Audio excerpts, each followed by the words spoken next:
It's the CaliGriot. I just want to bring up a topic that people don't like to talk about. And even here on YouTube, they don't like to hear the taking your own life talk, right? This is a public service. This is for education.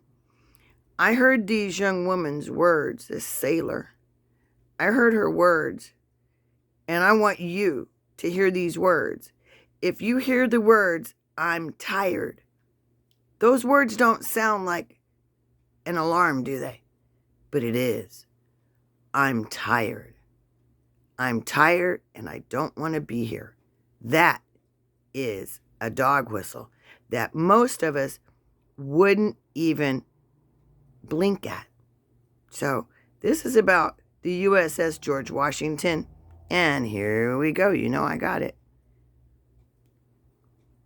The crew of the USS George Washington is in the midst of a crisis. 5 suicides in the past year, 3 in the span of a week this month. Mikhail Rayshon Sharp, then Natasha Huffman, then Xavier Hunter Sander.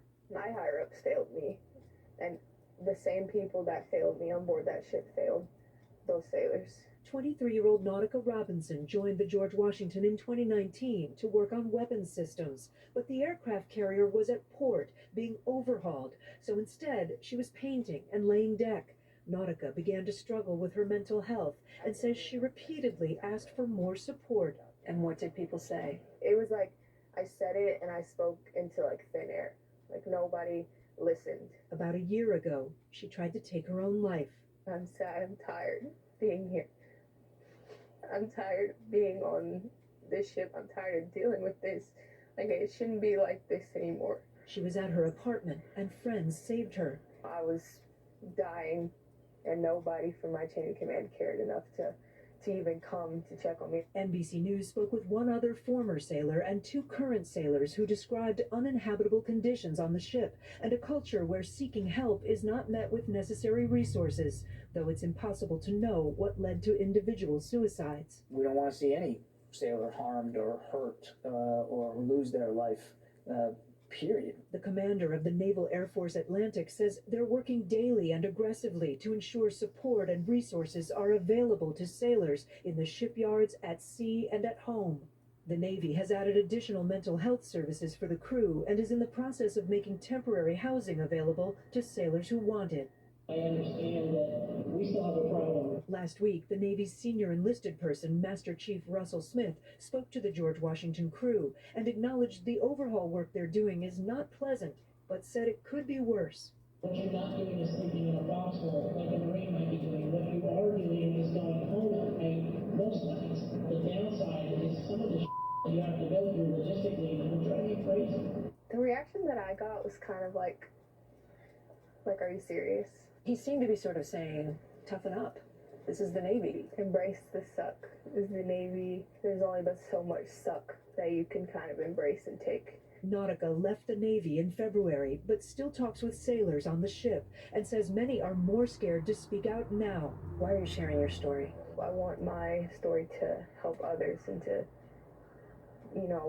get them to speak up and talk and to keep pushing for mental health. And maybe, just maybe, it'll resonate with, the higher-ups. Kate Snow, NBC News, Charlotte, North Carolina. Y'all, brave young woman.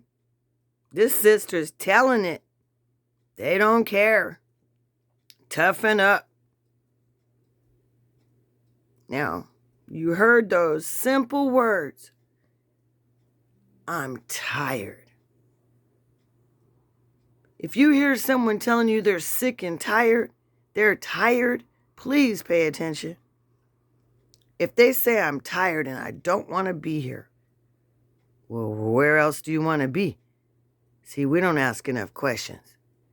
And that simple, soft voice that she had that just said, I'm tired.